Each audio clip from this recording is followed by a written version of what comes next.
Welcome back to Light the Fuse, podcast exclusively about Mission Impossible, except when we go off topic on the commentary track and talk about Speed for 15 minutes.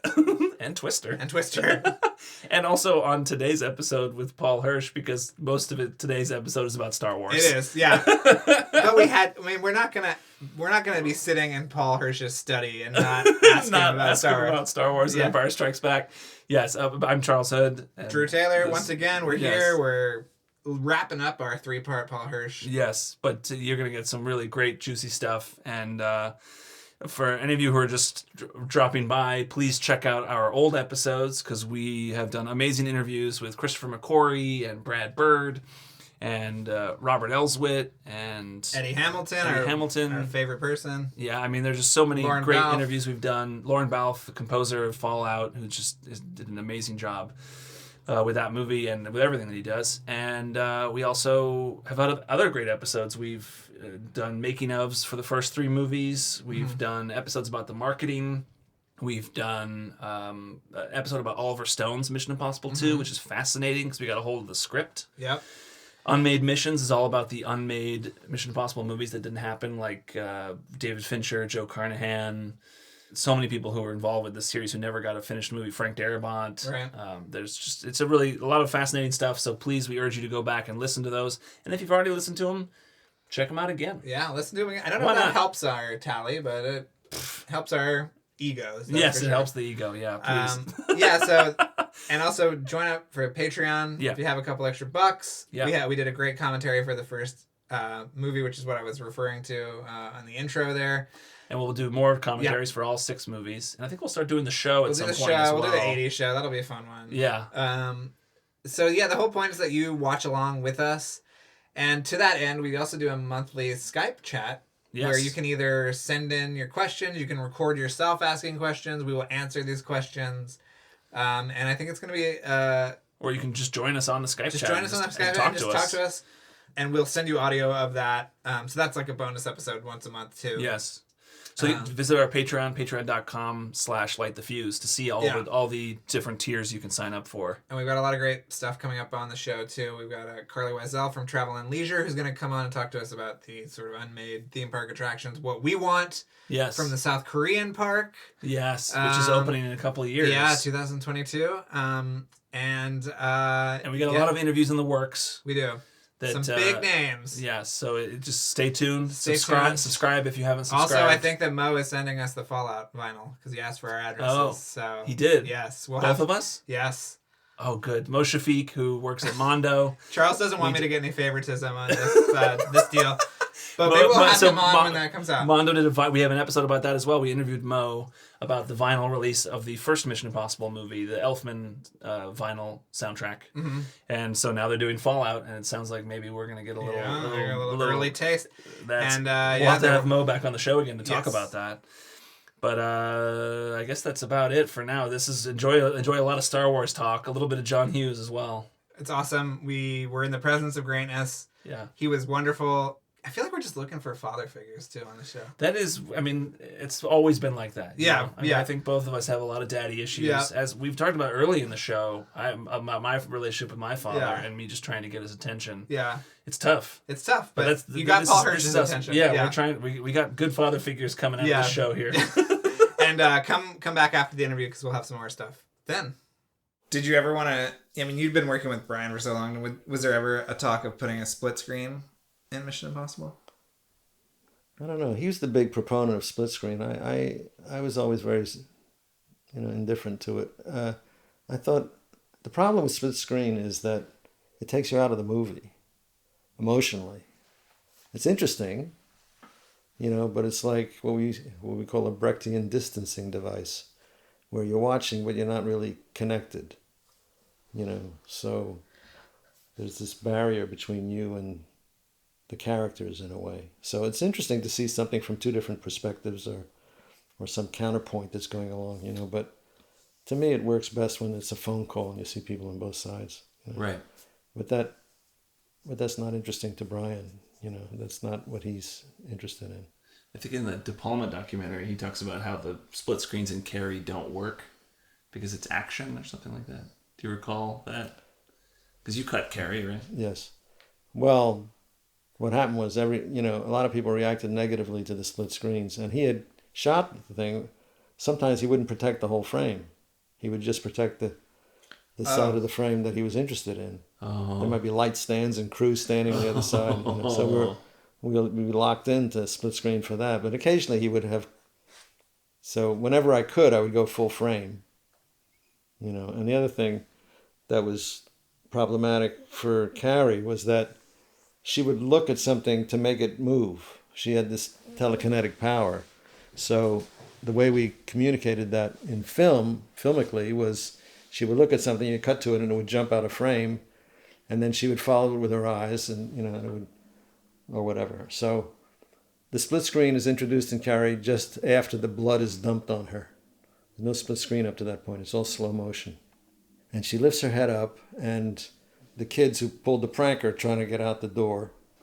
And she looks up, and there's a sharp look, and we see doors slam. And another sharp look, and doors slam. And another sharp look, and doors slam. And she's sealing the gym with these looks. And Brian had shot her looking right to left. And all of a sudden, she goes like this. And now we're in trouble, because when she was looking in this direction, we could put her over here, and you could see the doors slamming. She was on one side of the split, and the other split was the doors slamming. So she was looking at, you could see, she was looking that direction, the doors would slam. But then now she turns this way, she's looking off screen. So our solution was to take her, slide her across the screen, and then she looks up, and now on this side of the screen, we put the lights exploding and everything goes red. Yeah. So screen direction, so it got complicated. Anyway, so basically the sequence that as it is now is sort of arrived at by necessity, because the studio wanted to get rid of the split screen completely, but we couldn't. So I used as much of the full frame as I could, given what we had. And the mixture is kind of an interesting and satisfying solution. Yeah, it's great. It's a great solution. Sort of. I'm just reading this book where they said, if there's only one way, it's the right way. Yeah. What does Fincher say? There's 100 ways to do it, but yeah, Fincher. I think Fincher says talking about shooting a scene. There are 100 ways to shoot a scene, but in the end, there are really only 2, and one of them is wrong. So you're talking about split screens. Do you feel the same way, and how that sort of takes the audience out of it? Do you feel the same way about split diopter shots? Because obviously Brian De Palma is a big proponent. He had some of those in the first Mission Impossible movie. Well, I like split diopter shots, but what I really like is deep focus shots. And you watch old movies, and you've just now touched on one of my really big bugaboos, which is rack focus. The rack focus effect has been overused, beat to death, and people resort to it that in situations where it should not be, And if you think about real life, you can't look at something out of focus. The minute you put as you look at it, it's in focus. Now, if I'm looking at you, and okay, I suppose this is out of focus, but I can't really see it. And if I really think about it, what I'm really seeing is 2 discs intersecting. I'm not seeing a single thing out of focus. I'm seeing a double image here, because and then when I look down, it comes together. But right. We're looking at the microphones. That's what we're talking about right now. Just for those out there. Right.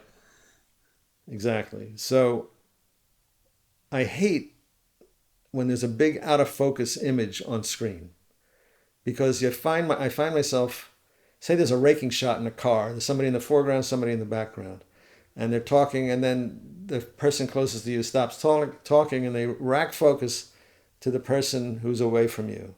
And what you're left with is a big out of focus blob in the foreground, which you can stare at, and you should not be able to look at anything that's out of focus. Right. It's contrary to the laws of nature.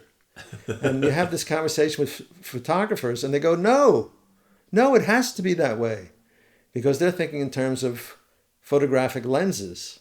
But you look at the old movies in the 40s, they shot these pictures where there are people in the foreground and midground and background, and they're all in focus. Yeah. And your eye isn't being steered in one place or another. I mean, rack focus is a great effect when it's done for a reason, like in Mike Nichols' The Graduate. There's a moment when it's revealed that Dustin Hoffman's having an affair with Catherine Ross's mother. I forget the shot exactly, but I remember the effect. And there was a very slow rack focus into her eyes. It was like comprehension. It was like a cinematic expression of dawning comprehension. Right. So it had an emotional aspect to it. It wasn't just, I'm too lazy to cut to the other side. I'm just going to rack focus. He's talking, they're talking, you know. It's just lazy filmmaking. And I love the tension you have between something close and something distant. And if they're both in focus, you don't know where to look. And that creates an interesting dynamic. And you see it in Westerns all the time because there's so much light outside, right, that everything is in focus. You know, you have somebody, you're shooting over somebody's holster and you see the guy, you know, it's in focus, and the guy in the background is in focus, and, you know, they draw on it. So I love when the whole image is in focus. The only time you should use rack focus is in something where you want to do something expressive, not just so you don't have to light it. I just came back from a 4-day long Star Wars convention in Chicago. And we were talking on the way over about how you and sort of Marsha are the kind of like, you know, you kind of came in and saved, by all accounts, Star Wars in some way in the first one. The original Star Wars. The original Star Wars. Do you feel like your contributions to that film are sort of downplayed, or? No, I've been getting a lot of love online lately. That's great. I think I was ignored for a long time, but I don't feel that way. And now there's a convention. I mean, now do you see what this? I guess, what was it like at the time? I mean, did you ever expect anything like this would happen? Nobody expects the Spanish Inquisition. No, you don't expect something like that. Yeah. Is it true? I mean, when has it ever happened? You know. Yeah. I mean, there are longer lasting franchises like the Bond films. They're still making those. Right. And Andy Hardy. I don't know how many Andy Hardy movies they made with Mickey Rooney. But it's with Star Wars, it's something else, because it's not just the number of films that they've made, but the ripple effects. I don't quite understand it, to tell you the truth.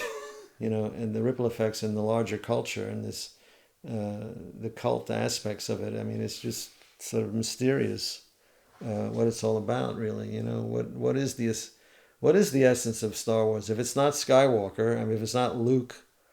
And, you know, in the first film back, I saw Mark at the screening. He said, "How'd you like my line readings?" You know. Yeah. So I don't know. It's quite. I don't know. Can you talk about what, like, that is that the whole climax of the original Star Wars was basically, as far as I understand, it was constructed in the edit. Like the whole idea of the Empire blowing up the rebel base at the very end, like that was not really part of it, right? That was added in post completely. The rebel base? Well, so they're going in to try to blow up the Death Star. Yes. But then at the same time, the Death Star is lining up to blow up them. A planet. Right. Yeah. Yes, the planet. Sorry, yeah. So they'd already blown up one planet. They've blown up one. Now they're going to go blow up another planet. But that was completely constructed in the edit. It wasn't there in the original. Well, no. cut. I mean, it was there, but it wasn't working as well as it eventually did because we didn't really have enough material. Right. And, you know, by my experience working with Brian, I understood that suspense depends on a clock. The example I always give is somebody's trying to untie their hands.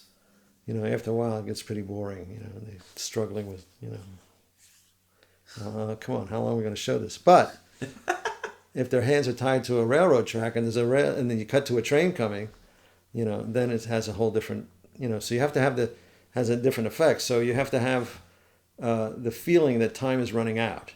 Right. So if you don't have the feeling that time is running out, we got no suspense. Yeah. So George had shot stuff, but it wasn't enough to amp up the tension sufficiently. So we came up with the idea of shooting more material, showing how you blow up a planet. You pull this, you press this, you pull that, then other guys pull this, and then there's a whole sequence to how you blow up a planet. And then we shot it for the end, but we had to demonstrate it with Alderaan first. Those are the same shots, right? Sorry? Those are the same shots of like the guys. Other takes, the same angles. Same setup, yeah. But just, we used it there to demonstrate, this is how you blow up a planet. So then later on, when they're doing those same things, you think, oh, wow, they're about to blow up. Time is running out. Yeah. That's the feeling you want to engender, is time is running out.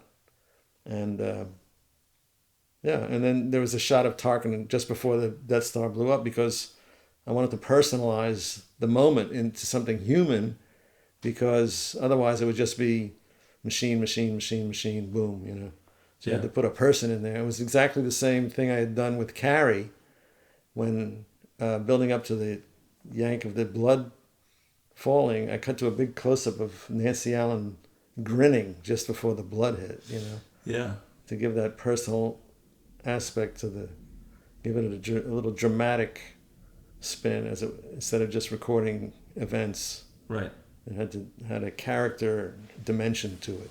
Well, it's interesting you mentioned De Palma's sort of influence on Star Wars. It's been widely reported that he wrote the opening crawl. Can you...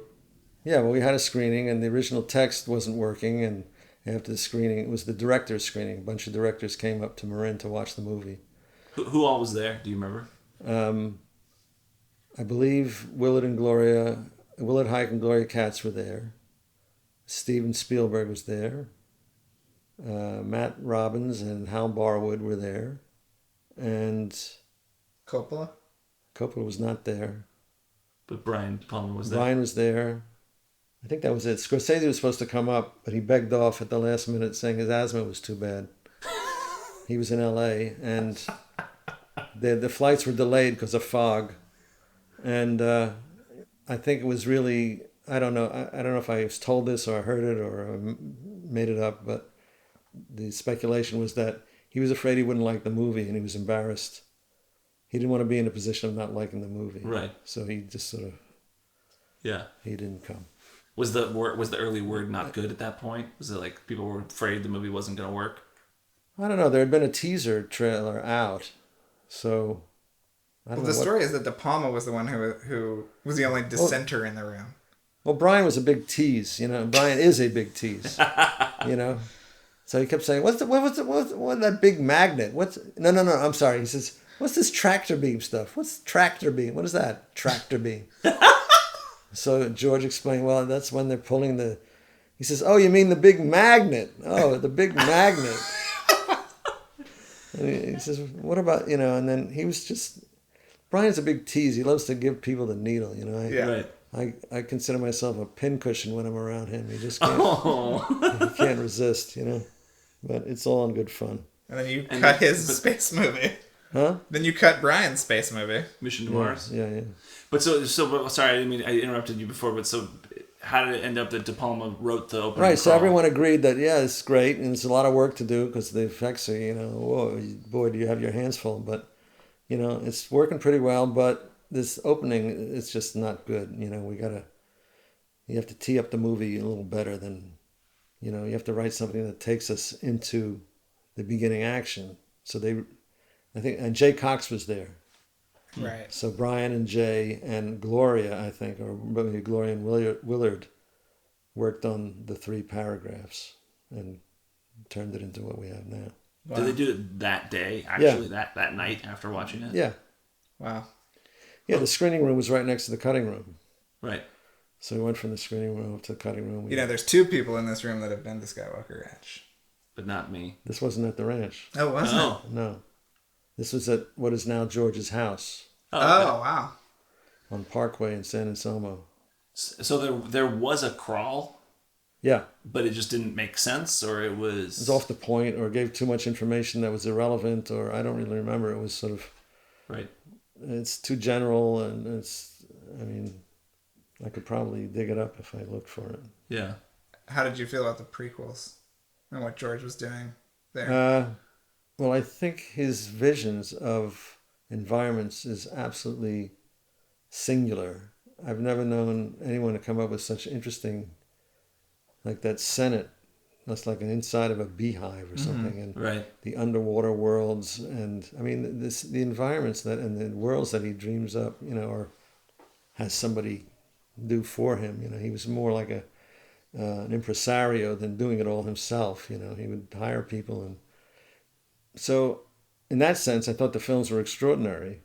I didn't think they were particularly well. I don't want to criticize them, but I do think that there wasn't enough material for 3 movies. I really liked the third one best. And I really thought the first 2 could have been smushed with the third and made one movie. Right. Oh, that's interesting. Yeah, I think there was really only enough material for one prequel, but they made 3 movies out of it. Right. Yeah. But, I thought, how the Lone Ranger got his mask is always a good story. How Darth Vader became Darth Vader. That's good stuff. And the Clone Wars, that's good stuff. And I think he got off the track with explaining the Force as some kind of scientific phenomenon. Yeah. Right. Yeah, I think George gets beat up unfairly. Yeah. All these people who criticize him so much forget that he was the guy who dreamed it all up in the first place. So, yeah, I mean, did he show you that kind of like famed document? I believe it was called like Journey of the Wills or Journal of the Wills, and it had all this material that would eventually go into the prequels as well. I mean, how much did he kind of show you when you got on board, or were you just sort of in crisis mode, like this is triage? Yeah, I came in because they were in there. It was all hands on deck. Kind of thing, right. That's what that was about. Right. And was it different on Empire? Well, the Empire I was on from the get go. Yeah. So it was simpler. Why do you think that everybody sort of holds that one up as the best Star Wars movie? I don't know. I think that Hirsch worked really hard with the actors to make the characters more dimensional than they had been before. And, the joke going around about George was that the only direction he ever gave the actors was do it again faster but more intense. Right. Or faster and more intense. Right. So, which is not a bad instruction, But, and it certainly worked. And I mean, you look at the first film, it's terrific, And what people forget, it's funny, it's how things change. When the picture came out, everybody thought it was cut so fast, Oh my God, and then you look at it now and it looks languid, Mm-hmm. We spent a lot of time at the beginning of the picture setting up Luke's character, the oil bath with C-3PO, and where he first sees is that where he first sees Leia, or he sees her a second time? I forget now. Yeah, he sees her when he's cleaning out R2-D2, yeah. And then he goes and sees it with Ben. But a lot of time spent on setting up this kid is stuck in a remote place wishing he was closer to the action, which is probably what it was like growing up in Modesto for George, Mm-hmm. So. How do you feel about the special editions? What are they? When he went back and put different scenes in and updated the... Oh, yeah. Well, I always thought the scene with Jabba the Hutt should come out. I mean, we took it out originally because the actor was so bad. And now I understand Now it's a CGI thing. Yeah, now it's Jabba as we know him. Yeah. Right? Wow. But originally it was a guy, he was a sort of fat guy in a furry coat. Right. And I understand he's put that out as extra, special features on the DVD or something. Well, now it's in the movie. In the cut of the movie. No, I mean with the original actor. Oh, yes. Oh, okay. I would have burned that negative. Yeah. I wouldn't have admitted to that stuff. I mean, that stuff is terrible. So. And then I pointed out to him, I said, look, everything, there's no information in this scene that we don't already know. Yeah. You don't need it. So that's why we took it out. Yeah. But he said, I'd like to replace this actor with a creature. And I thought that was the funniest thing I'd ever heard. Replace an actor with a creature? How do you do that? And he was going to do it, but except at one point, Han poked him in the chest and his finger disappeared into the fur. And they couldn't extract the mat line around the finger. Oh, interesting.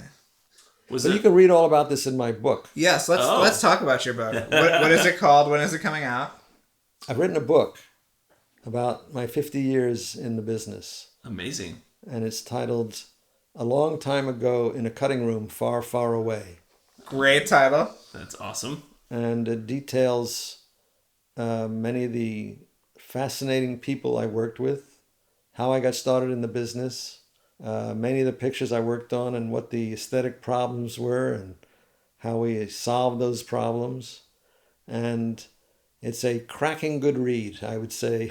And it's out when? And it will be coming out in November of 2019. Okay. And it's about your whole career, everything? Well, I've been extraordinarily lucky Yeah. in my career. I've worked on some extraordinary films with extraordinary directors. But, of course, over 50 years, there are going to be some experiences which are not as happy as others. And I decided that nobody wanted to hear me writing about some director who didn't listen to me, who I didn't agree with, and I didn't want to hear any kind of moaning or whining from somebody who's had such extraordinary good luck. So the pictures that I was not thrilled to be on, I've just not written about. Okay. Yeah. So people will understand which movies you weren't happy with by the ones that are omitted from the book. Yeah. Okay. Okay. Yeah. Good to know. You could say that. All right. Does Mission Impossible make the cut in the Of book? course. Oh, okay. Oh, Great. Great. Great. I can't wait to read this. That's Yeah. awesome. Of course. I can't wait to read this, but and I'm sure, I don't know if you talk about this in the book at all or not, but I can't help but ask about John Hughes. Yes. And you had done 3 movies with him? 2. Well, 3, and Dutch, Dutch, right, yeah. which right. I'm a big fan of that movie as well. Yeah. But I'd love to hear. I haven't seen that since we did it either. I watch it every Listen, Thanksgiving. we'll be back I love tomorrow it. night. We're going to watch Dutch and Mission Impossible. Charles has got some Blu-rays. We'll come over. What was your relationship like with John Hughes? Well, John had a pattern that he repeated over and over with people. And I was one of the people with whom he repeated this pattern. And the pattern is he would get a crush on you. He would say, "You're the greatest."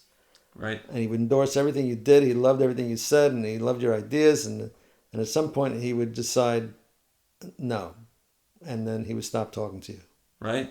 That's Molly Ringwald has talked about that. Yes, he would just put you in purgatory. It was like, so I'd be working with him, and shoulder to shoulder, and then all of a sudden a guy shows up with notes, and he said, "What's going on?" Well, John sent me over to, what? What do you mean? So, but it's just it's something that he did, Yeah. I met James Spader at Sundance one year, and we were talking about Hughes, of course, and he said, "Yeah, I used to go over there. I'd be in his hot tub. We stayed up all night listening to records, and one day I couldn't get him on the phone anymore." Wow. So it wasn't just me, Yeah. I don't take it personally. One of the things I tell people when they've had a difficult situation in the movie business is, don't take it personally. They don't consider you a person. Which is actually helpful if you think about it. Well, his movies are all, they're not, a lot of them are not quite as story driven. They're sort of episodic. And so it feels like there are probably a lot of things that you could pull. I know Breakfast Club, I think, which I know you didn't cut that one, but Breakfast Club had a lot of big chunks that was restructured. And did you have any of those experiences on Ferris Bueller or Planes, Trains, and Automobiles? Oh, yeah. You can read all about it in my book. Oh, God, can't wait. I'm very excited. Ferris Bueller was supposedly very different at one time, and he was What's kind that? of a dick, right? They were worried that Ferris was coming off as a dick. Were they? Who was they? I mean, this is what I've read. I haven't heard that before. Yeah. That's crazy. Well, that's not in the book. That's not enough. No. But you can read all about... What I learned today, just today actually, From us? no, Okay. was that Alan Ruck was 30 when he played Cameron. Wow. Wow. Wow. He does not seem 30. He's a high school kid. Yeah. He was playing a high school He's kid. so great in that movie. Yeah. Yeah. Well, we can't wait to read this book. And we encourage everyone to read this book. It's probably the Amazon pre-order is probably up by now. Yes, just the Kindle edition. Just I the think. Kindle, okay. Okay. But it'll be in print. It'll too. be a Carbon World book Okay. as Great. well. We'll be Good. sure to be plugging this book as it comes out. We'll Yes. for certain be doing that. Yeah. Is this your first podcast you've ever been on? No. Okay. Oh, okay. I couldn't find another interview with you on another podcast. I was searching. But is this the best podcast you've been on? It's okay. It's not. It's I fine. don't believe in drawing invidious comparisons between. It's only going to make somebody feel bad, either you or them. That's true. That's true. So well, I don't want to make any. I'm trying to. My mission in life now is to increase the amount of kindness in the world. Oh, that's great. I think there's not enough kindness. We agree. Yeah. Oh, I wanted to ask quickly about Raising Cain. Raising Cain. So did you hear about this re-edit of Raising Cain? I was asked this question in Paris. Oh, you did? Okay. I gave a diplomat. No, there's this wonderful guy in Paris named Pierre Filmon who made a wonderful documentary about Vilmos Zsigmond called Close Encounters with Vilmos Zsigmond. And in the making of it, we became acquainted, and then he invited me. He's a projectionist at an art house on the left bank, and he made this movie. He'd never made a movie before, but he was so thrilled with Zsigmond's work that he wanted to make a movie about him, and he approached Vilmos before he died, and Vilmos said yes. So he made this wonderful movie about Vilmos, and then he invited me, if I was ever in Paris, to come to the cinema, and he would have a Paul Hirsch day, and he would play a number of my movies. So I did a Q&A between a couple of films, and I was asked this exact question. You know about this version of Raising Cain that somebody did online, and that Brian said he preferred it to the version that was released. And he said, what do you have to say to that? And I said, I think Brian should have hired that guy to cut the movie. Well, it is all of your scenes. It's just in a different order. So I feel like you're still... Just in a different order? That's what it's all about, isn't it? Well, I guess it mirrors the script. Right. He changed it in the edit. The original script format was a different When I came to structure. work on it, I couldn't understand it. Yeah. And I kept saying, what? And Brian said, he would explain it, and I would say, I still don't understand. What? You know, it had titles like Yesterday, Today, Tomorrow. And I thought, what? What does that mean? And, and then there were dream sequences where suddenly you would cut to somebody who would sit up in bed wide awake. But that turned out to be part of the dream. It wasn't the end of the dream. It was something that was in the dream. Yeah. So it was just, I thought, I don't understand. I just don't understand. So, but I did my best, and I like that movie a lot. Yeah, it's a good movie. Well, Paul said before we started recording that we'll never get Brian De Palma on this podcast, most likely. Probably not. But we're going to try. We're going to keep trying. He's not given to that sort of thing. Although he gave me a nice blurb for my book. Did he? Oh, that's great. Good. Yeah. So you're telling us you have his email address. You could say, no. Sat down with these nice guys, very knowledgeable. Big fans. Okay, well, we'll keep dreaming. And thank you so much, Paul Hirsch. We want to hear the rankings. Yeah. Do you have rankings? We always ask everyone we interview to rank the Mission Impossible movies. Your preference. If you are willing to do so. Or even just top 3. What was the last one called? Fallout. That's the helicopter chase one? Mm-hmm. Yeah. I think that could be the best one. Yeah, that's great. I think that's the best one. And then maybe Ghost Protocol. Okay. And then maybe the first one. Wow. Yeah. Have you seen all of them? I think so. Yeah. That's great. I think that's pretty close to our top 3, actually. Yeah, those are the 3. Those are the 3 best. Yeah. The John Woo one, there wasn't much for. Yeah. And the JJ one, I don't know. It was too sadistic or something. I don't know. I don't remember. And then, I like the one. What was the one with the opera sequence? Rogue Nation. That was really good too. Yeah, it is. That sequence is cut very well. Those are the 4. We feel like those are the 4 best as well. Yeah. 1, 6, 5, and 4. Yeah. Well, Paul Hirsch, you always got to give credit to the first one because it sort of sets the whole thing in motion. I mean, I think that the template that you helped design has been pretty much followed through on the subsequent films. So you should be very happy about that. Go ahead and pat yourself on the back. Yeah. Thank you. If you need it. Yeah. All praise to Brian as well. Yes. Future guest on the show, Brian Palm. But on behalf of Charles and myself, Paul Hirsch, thank you so much for accepting this mission. This was a huge thrill. Yeah. We are over the moon, and we can't wait for people to listen to it and to read your book coming out this November. Thank you. Awesome. Thank you very much. Well, sad to see him go. Yeah. You know? He was I want awesome. him on every week. And he sent us a really nice email afterwards saying, too, that he had a lot of fun talking to us. Which I was worried about because I thought we were kind of annoying him. I know. Well, he's so dry. He's so funny, and like, I don't know if he was like annoyed with us. Yeah. But he said he had a great time. It was so cool. He didn't have to do that. It was really nice of him. He was wonderful. He didn't have to come on the show, period. No. I mean, it's just a really cool guy and very nice. We'll have him back, and obviously pre-order his book, which sounds amazing. We're so excited to read it. It's called A Long Time Ago in a Cutting Room Far, Far Away. Yeah. It's on Amazon. You can pre-order. I want to talk about a couple things, though. We found out about the rewrite of the crawl, the opening crawl in Star Wars, and he said that he has the original crawl somewhere. And we didn't jump on that. Yeah. I wish we had said, "Oh yeah, you should find." He's like, "I think it's around here somewhere." Yeah. It's like we should have told go back and we're gonna have to do a Mission Impossible mission and go get that original crawl. I'd love to know what it originally said in that opening. De Palma and Jay Cox, we now know, rewrote. And didn't he say Gloria and William? I think maybe we're a part of it as well, but it's really cool to hear that story. Also, his whole I like his approach about the prequels. Yeah. That he wondered if it would have been better if it was just one movie. Yes. That there wasn't enough story for 3. I would say. Do you agree? I agree with that. Don't you? I think that's a really interesting idea that I've never heard anybody bring up before. Yeah. Well, I think the idea to start it when he was so young was a mistake. Yeah. You know? Well, and I mean, it's also like, he's going to go, it's just waiting for it.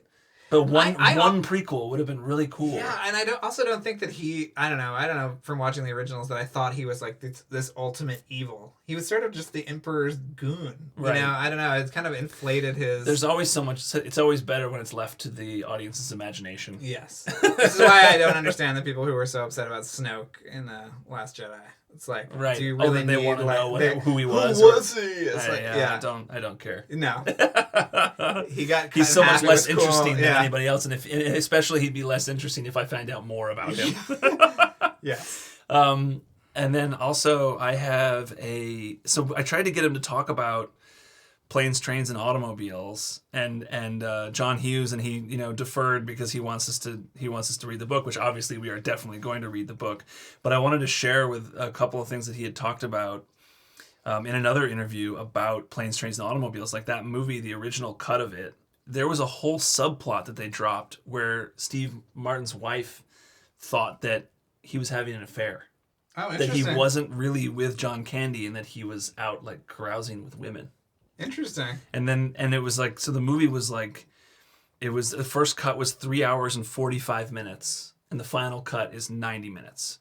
And Paul Hirsch, I'm sure he'll talk about it in the book, but in this other interview I found out, he talks about how they did a cut where they just walked through once and just started hacking away at the movie and ended up cutting out, a third of the movie in one pass. Wow. And so there's this, and if you watch it seems like there is something maybe more to that subplot, but you don't need it. It's just not necessary. Yeah. That movie's a classic, and I watch it every Thanksgiving. It's one of my favorite movies. And so there were like scenes of the wife and her mother talking about the marriage and all this stuff, and he just was like, John Hughes and Paul Hirsch were like, let's just hack this thing off, and we don't need it. That's great. But it's so cool. Like, I don't know. I love that movie, and I love Paul Hirsch. Where was that anecdote from? That was an interview I found that I'm not sure who... Whole Fish? Okay. Do you know who that is? No. I took screen grabs of it, so I don't have the link. I'm sorry. But I'm sure that, again, get his book, because I'm sure he's going to talk about that in detail in that book, and I can't wait to read it. I gotta do the... I'm so sorry. I'm so sorry. I'm going to read the ad. I'm going to do it really quickly, so that we can just get through it. Ready? Who wrote this? Andy? Andy. Andy. Matt Enlow. Matt Enlow. Yeah. I saw somebody with a Just Shoot It hat. Really? Oh, yeah, you told me about that. I told him. Yeah, I don't know who it was. We don't have hats. Do they Should we get hats? Yeah, let's get hats.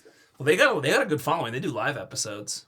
We're gonna do live episodes. We will do live. This has been the worst year for us to try to accelerate this podcast, just because we got to do one in London. That's what I really want to do. We will. All right, ready? I got to do this. I'm sorry. Right. I want to tell you about another filmmaking podcast called Just Shoot It. It's hosted by two incredibly knowledgeable, charismatic, just magnetic directors that I can only aspire to emulate one day. It's not a lie to say that most of what I personally know about directing is from Matt and Oren's podcast, Just Shoot It. And please ignore all other podcasts, especially Light the Fuse And Making Movies is Hard, a podcast about the everyday struggles of independent film, or Respect the Process, a podcast about commercial directing hosted by a commercial director.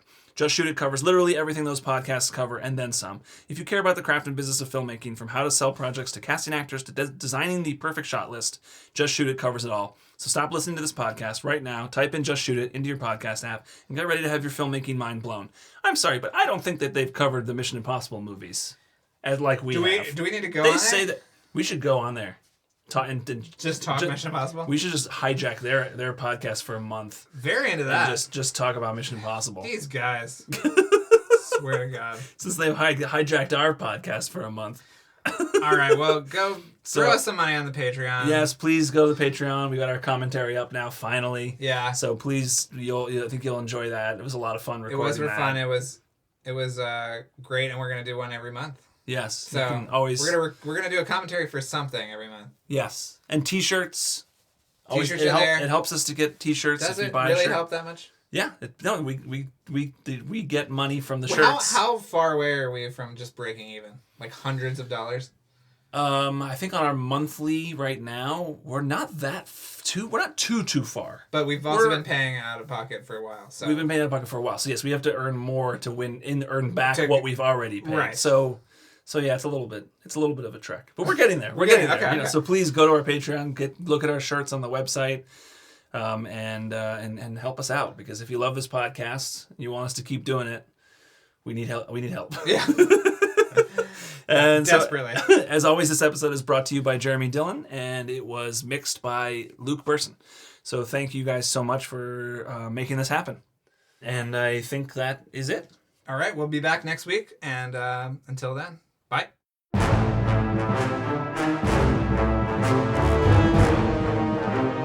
Thanks again for listening, everyone. And before we go, another mission, should you choose to accept it. Please rate, review, and subscribe to the podcast on iTunes. And remember that you can follow us on Twitter and Instagram at LightTheFusePod, and email us questions or comments at lightthefusepodcasts@gmail.com. If you'd like to watch the original Mission Impossible television show, all 7 seasons are currently available to stream on Amazon Prime. This message will self-destruct in 5 seconds.